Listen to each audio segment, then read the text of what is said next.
Alright, good morning, good afternoon, and good evening po sa ating lahat. Welcome to our membership orientation for tonight. Ako po si SMD Jenny De Luna Basanes, one of the financial educator. Based po ako dito sa Hong Kong. Bago po tayo mag-proceed sa ating pag-uusapan at pakikinggan, is manalangin po muna tayo. The True Millionaire's Prayer. Today, I ask you to bless me so that I may become a blessing. Lord, I commit myself to enrich others, but because I cannot give what I do not have, I commit myself to become rich. I commit myself to serve you and to serve the poor with my wealth. Today, I open myself to the abundance of your universe. Use me as your channel of love. Give me the ability to create wealth that will bless the world. Increase my financial wisdom and expand my territories. I place my life in your hands. Amen. Napakaganda po kasi na unahin muna natin ang manalangin para po yung Amang lumikha sa bawat isa sa atin sa ating pag-uusapan, higit lalo po sa pang-pinansyal na kaalaman, is magkakaroon po tayo ng ganap na pagbabago sa ating buhay. Ang tanong, gusto niyo po ba ng pagbabago sa buhay natin? Kasi sa totoo lang po, hindi po ganun kadali, no? Kasi marami po tayong mga kapagsubukan na mararanasan at nararanasan sa buhay natin. Lalong-lalo na po sa panahon ngayon ng pandemic, no? So kailangan po natin talaga na matutunan paano natin i-manage ang financial na kaalaman natin, no? Ayan. Welcome po sa membership orientation, financial check-up natin, no?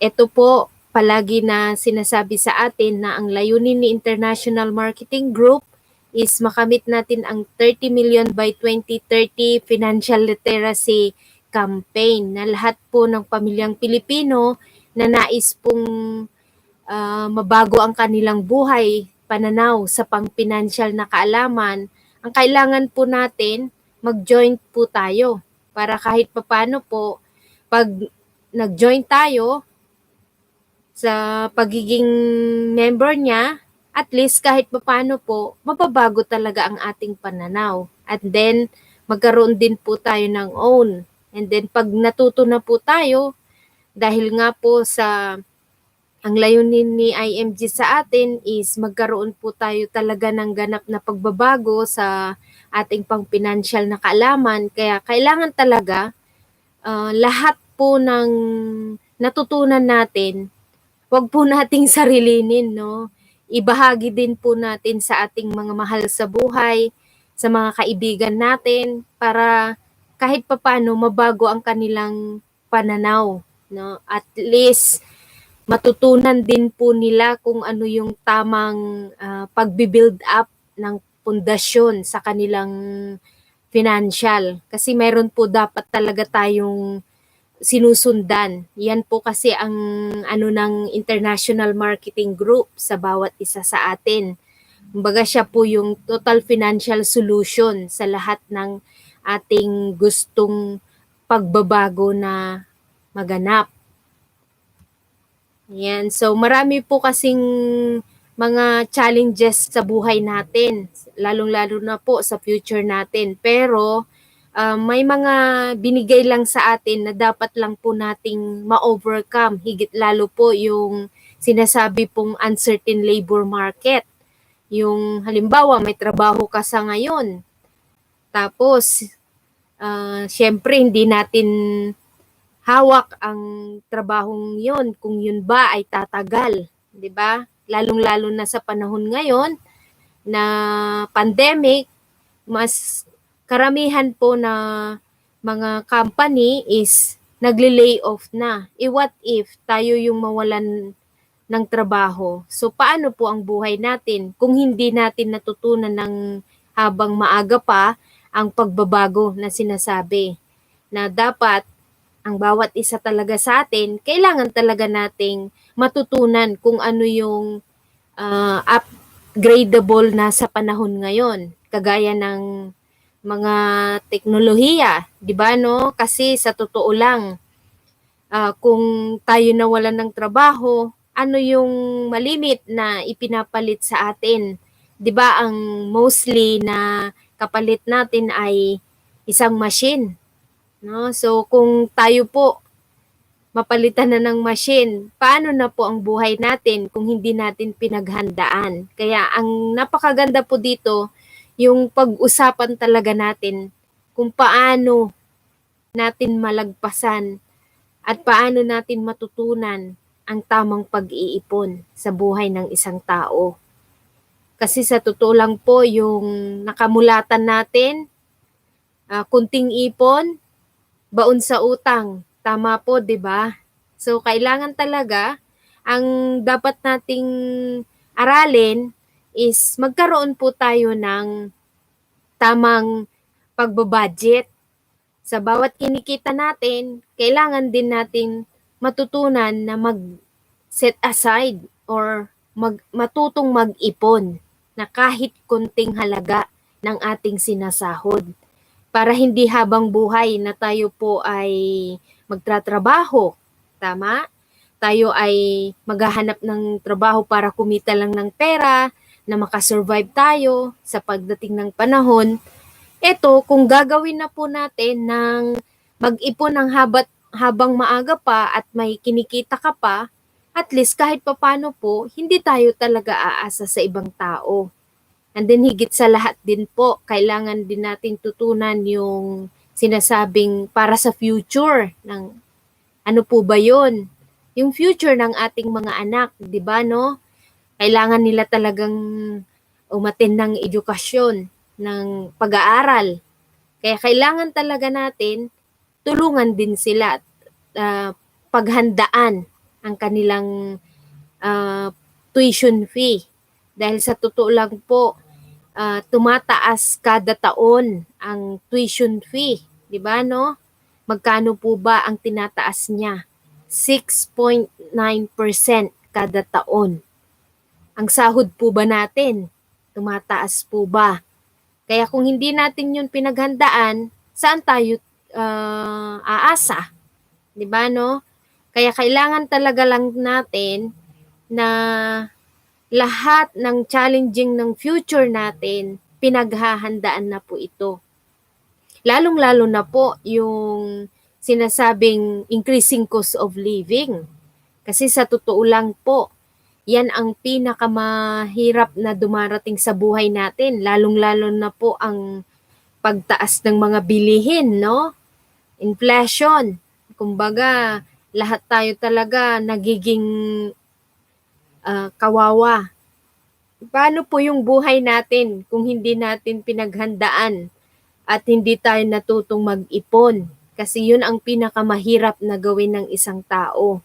Kailangan po natin yung pang-emergency, dapat kagaya ng repair at saka yung mga halimbawa may nagkasakit sa pamilya, 'di ba no? Tsaka yung pampamatrikula ng ating mga anak. Actually, hindi tinatawag po na emergency yun dahil dapat pinaglalaanan na rin natin yan. Yun nga po yung sinabi ko kanina na importante pong pag-aralan din natin at nang sa gayon, hindi tayo tatakbo na umutang sa ibang tao para sa mga emergency yan na dumating sa buhay natin. Ang kailangan lang talaga natin is idisiplina ang ating sarili at magkaroon talaga tayo ng tamang determinasyon at desisyon. Higit sa lahat, mag-decide na rin po tayo na sa ngayon pa lang, sisimulan talaga natin kung paano tayo mag-ipon sa tamang pamamaraan. Kasi may dapat talaga tayong gagawin dyan. Na yung future ng isang tao, kailangan ikaw mismo Nakasalalay yun sa'yo. Wala sa ibang tao. Dahil namulat talaga tayo na nagme-make money, naghahanap tayo ng trabaho, kumikita tayo ng pera, sumasahod tayo. Ano po dapat ang ginagawa natin kapag sumasahod tayo?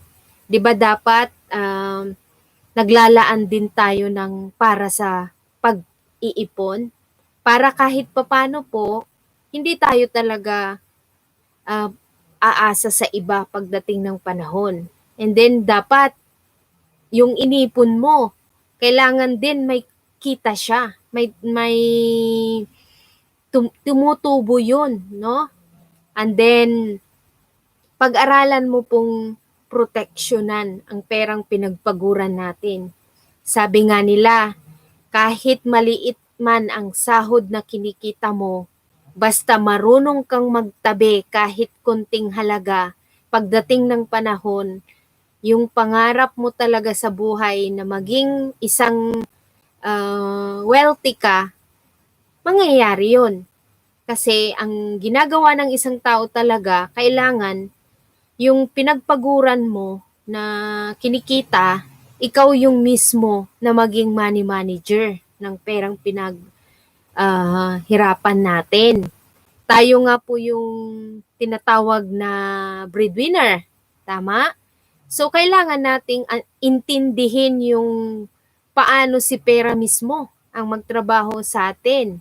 Tama po. Tama po yung narinig nyo na tayo mismo dapat ang money manager ng pera natin. Kailangan nating intindihin na si pera pwede po pala siyang magtrabaho para sa atin. Pwede po yun.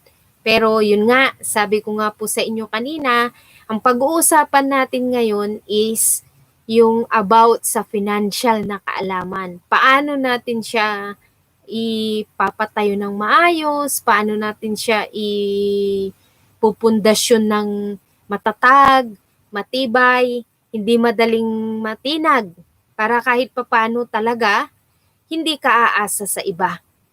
So, ang gagawin po natin, kung tayo po ay isa sa nagbibigay ng kita sa ating buong pamilya para mabuhay, makaahon sa kahirapan, kailangan po nating tutunan na proteksyonan muna natin ang ating sarili.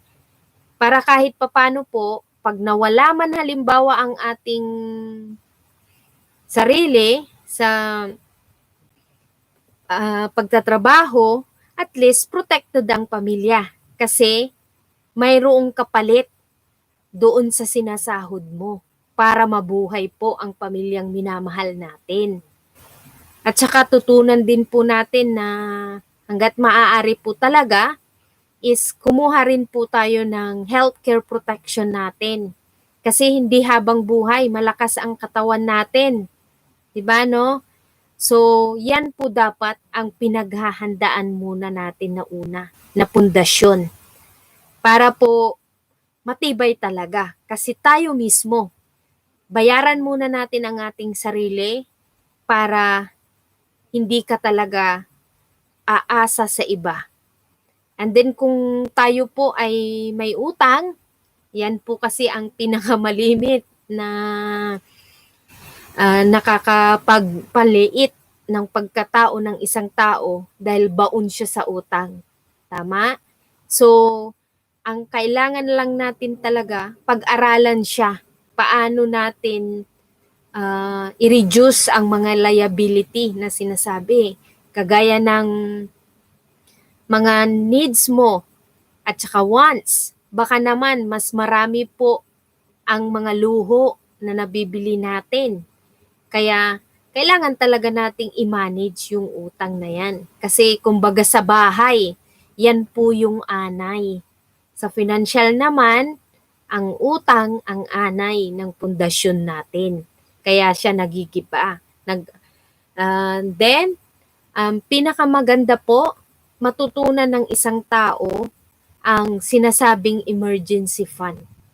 Kasi sa totoo lang, ang emergency ng buhay natin, hindi natin alam kung kailan darating po yan. Kaya kailangan po nakapaghanda na tayo. Ang iginaguide sa atin, at least 3 to 6 months ng salary natin. Dapat po nakakapag-ipon tayo dyan. And then yung savings and investment na sinasabi, kailangan po na pag-aralan muna nating maigi bago po tayo sumali. Para kahit papano hindi natin masabi na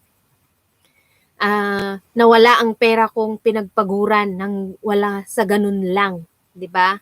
Kasi po there's a two types na pwedeng maibigay ng investment at savings sa atin. Pwede siyang maging asset mo, pwede rin siyang maging liabilities natin. Kaya nga sabi ko nga po, kailangan talaga nating pag-aralang maigi na hangga't maaari po yung oras binibigay mo siya na paano mo po pag-aralan ng tama ang mga bagay na yan. Kapag yan po ginawa at sinundan natin, ang mangyayari po talaga, yung ating pundasyon, matibay siya. Hindi madaling magiba. Kasi nga, ikaw mismo, sinecured mo muna ang sarili mo. Binayaran mo muna ang sarili mo para proteksyonan. Yan po kasi ang importante na unang-unang gagawin natin. Kung gusto talaga nating makamit ang matatag at matibay na pundasyon ng ating financial na status, no? So, kailangan lang talaga natin magkaroon tayo ng disiplina. Sabi ko nga po, idisiplina natin ang ating sarili para kahit papano hindi ka aasa sa ibang tao. And then, kailangan po, pinaka-importante sa lahat, yung sinasabi po na huwag kang aasa sa ibang tao. Kailangan mong gawin na do it yourself. Yan na po sa panahon ngayon, 'di ba, no? Na ikaw lang mismo ang dapat na gagawa na. Huwag mo nang iaasa sa iba kasi pwede mo namang pag-aralan ngayon, lalong-lalo na po sa panahon ngayon na very high-tech na lahat, 'di ba, no? Ganon din po ang itinuturo sa atin ni International Marketing Group. Kasi po, IMG is a new concept in the financial industry that assists people who want to help themselves in building their financial foundation. So dyan pa lang, makikita nyo na po na ang layunin talaga ni IMG, baguhin po tayo na paano po yung pamumuhay na gustuhin natin na maging isang wealthy. So anong gagawin mo po? Kailangan mo pong maten ng mga trainings, makinig ka muna para kahit papano po ma-improve po natin paano siya gawin kahit hindi tayo nakapagtapos ng pag-aaral, no? Dahil sa mga benefited from International Marketing Group platform kagaya ng Get Educated on All Aspect para sa personal finance natin. May mga access tayo sa 100 financial products na nakipag-affiliate sa kanya. Yung pinakamahalaga po dito, yung makaka-receive training ka to support your money. Paano mo siya i-manage ng tama. And then po yung save money on various products and services. At saka yung earn commission by sharing their know-how with customer in this fast-growing industry. Kasi po, inaral mo muna. Yan po yung pinakamaganda dito. Kasi po, ang ginagawa natin, bago natin ibahagi sa ibang tao, kailangan ikaw mismo muna ang matuto. Pag-aralan mong maigi para maibahagi mo po paano ka nabago ni IMG. You can learn and earn in the financial industry. Yan po talaga. Kaya napakaganda po na magdesisyon po tayo na habang maaga pa para sa ating buhay na kakaharapin, no? Sa future. Pero hindi po ganun kadali. Sabi nga, kailangan ng isang tao, mayroon siyang dapat na susundan. Gusto niyo po ba na malaman paano si pera mismo ang magtrabaho para sa atin? May mga konsepto po yan na dapat nating sundan. Napakagandang sundan natin yung X-curve concept na sinasabi sa buhay ng isang tao. Kailangan mo pong malaman yung linyang pababa, paano po pababain ang lahat ng mga responsibility sa buhay natin. Sa totoo lang, while younger us, wala po tayong ipon. Tama? Bagkus, marami po tayong responsibilidad sa buhay. But then, kung tayo po ay may trabaho, kailangan po natin ng target timeline na sinasabi. Kailangan mo yun na iset sa buhay mo. Magkano ba ang gusto mong maipon para sa older you na pwedeng makapag-alaga at makapag-alaga din sa pamilya mo at makapag-alaga sa iyo.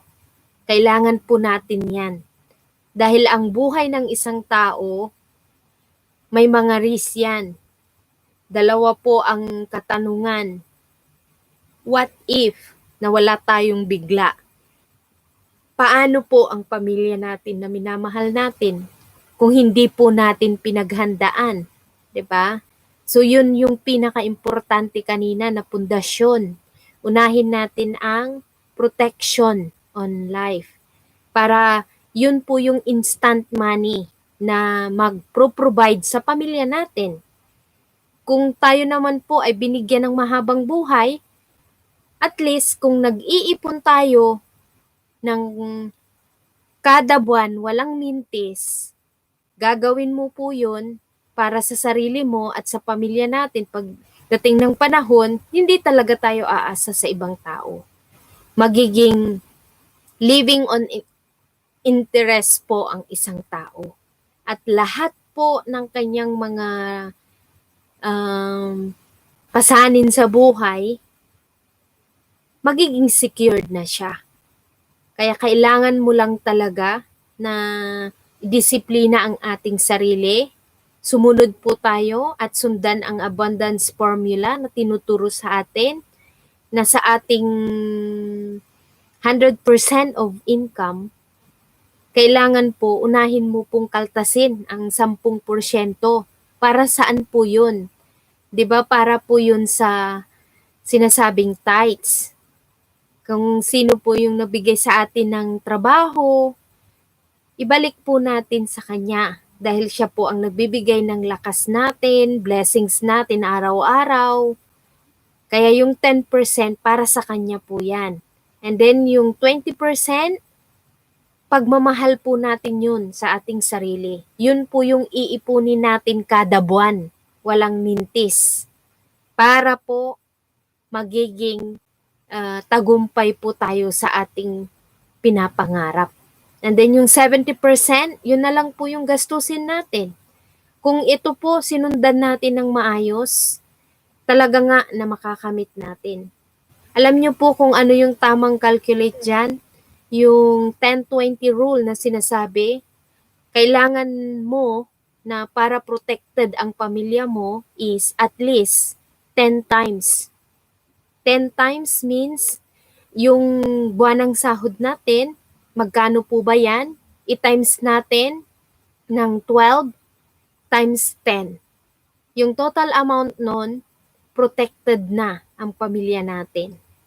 Tapos po, para sa retirement naman, para kahit po mawalan man tayo ng trabaho, at least, hindi ka aasa sa ibang tao.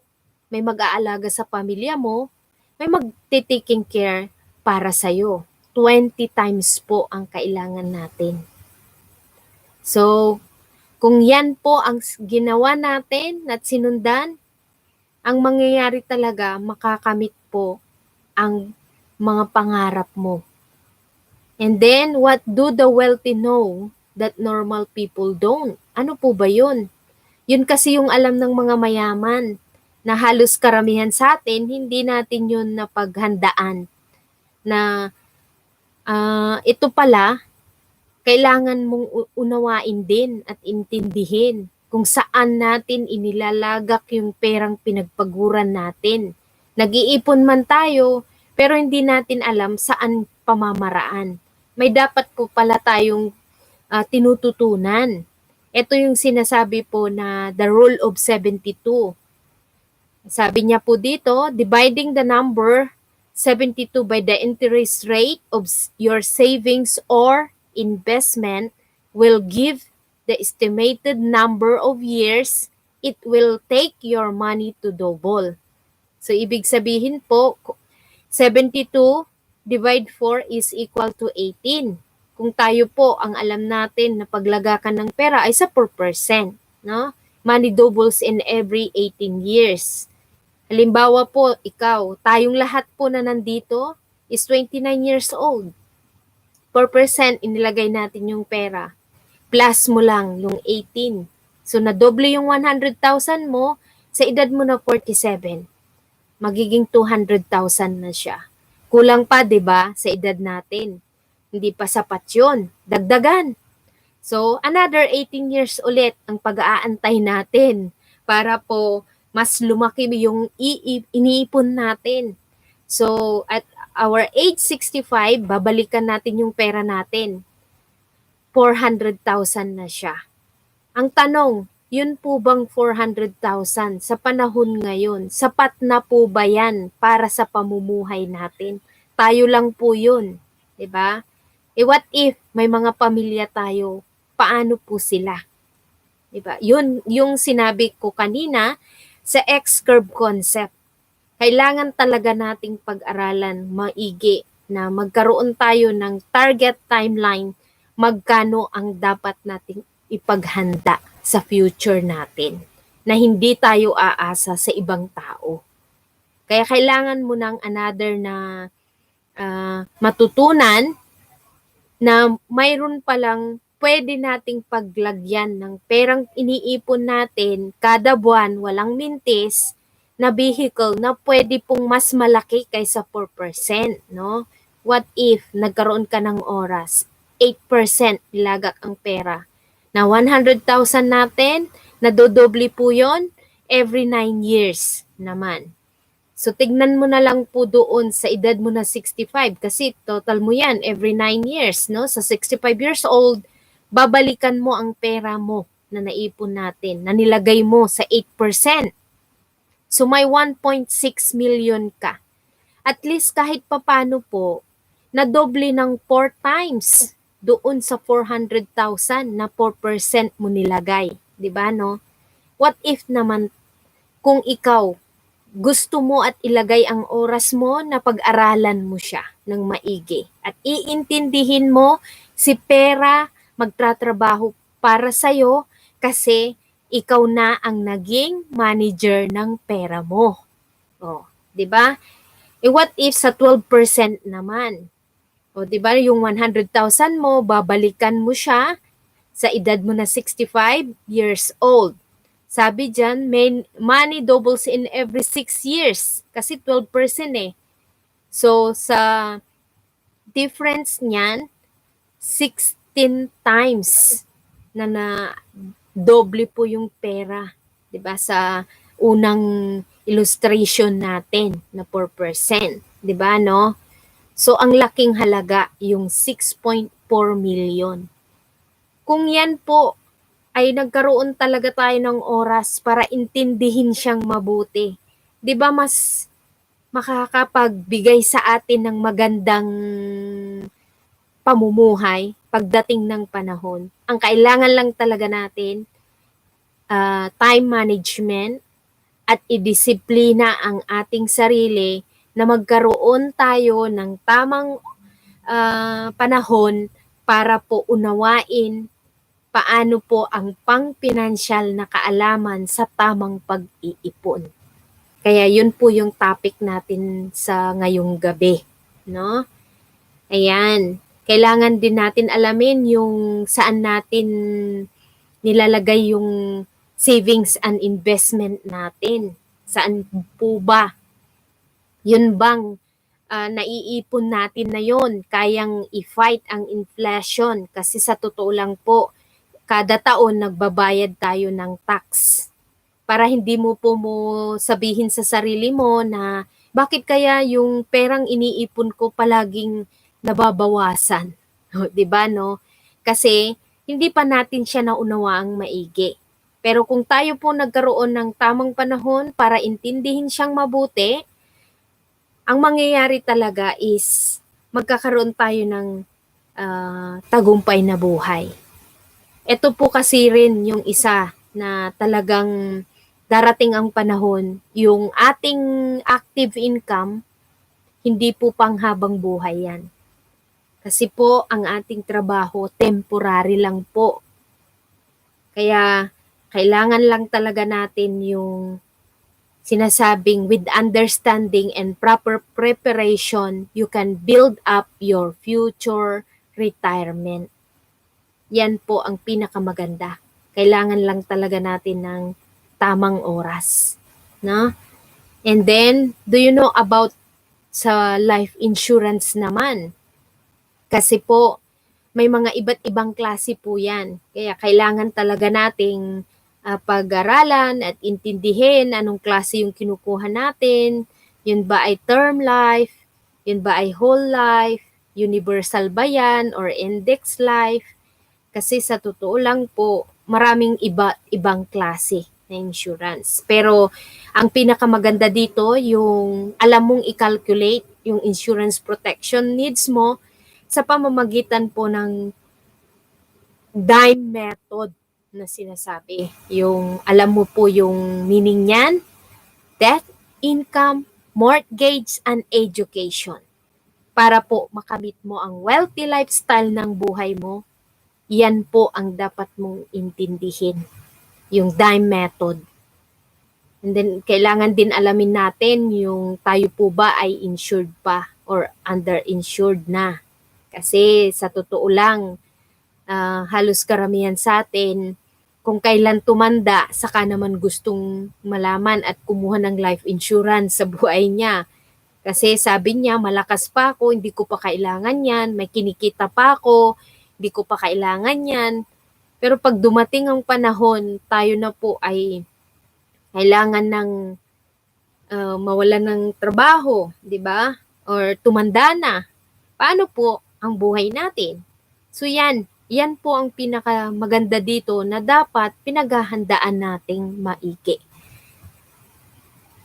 Yung about sa life insurance at saka po yung protected ng ating pamilya din po. I-secured natin sila. Ayan po yung pinakamaganda kung ito yon na mangyari sa buhay natin. Yung buhay na tayo ay binigyan ng mahabang buhay ng amang lumikha sa atin. O diba? Kaya kailangan talaga pinaghahandaan yan. Yung golden years natin, kailangan mo pong sa panahon ngayon, habang ikaw ay may kinikita pa, para mayroong mag-aalaga sa'yo sa pagtanda mo at hindi ka aasa sa ibang tao, kailangan po natin ibigay ang tamang oras na intindihin ang para sa long-term care natin. Kukuha tayo dahil mahal natin ang ating sarili at mahal natin ang ating pamilya. O, diba, no? Ayan.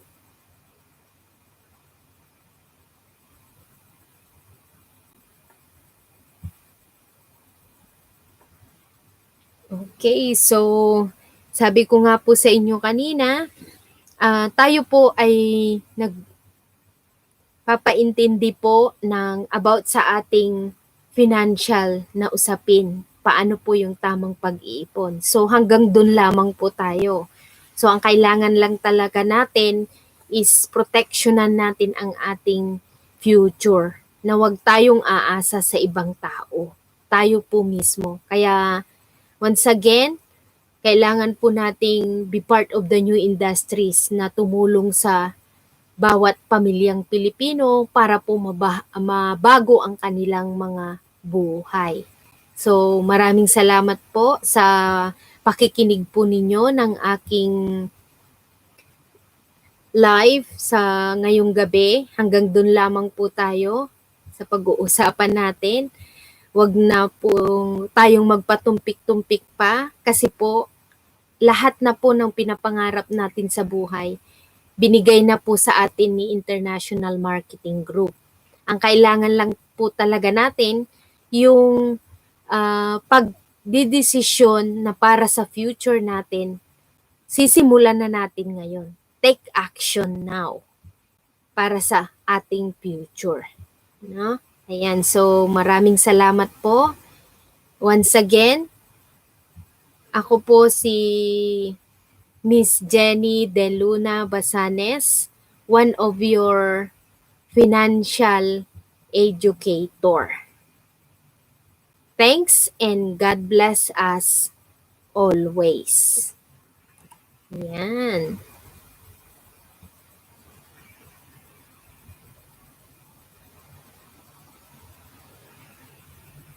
Maraming salamat po.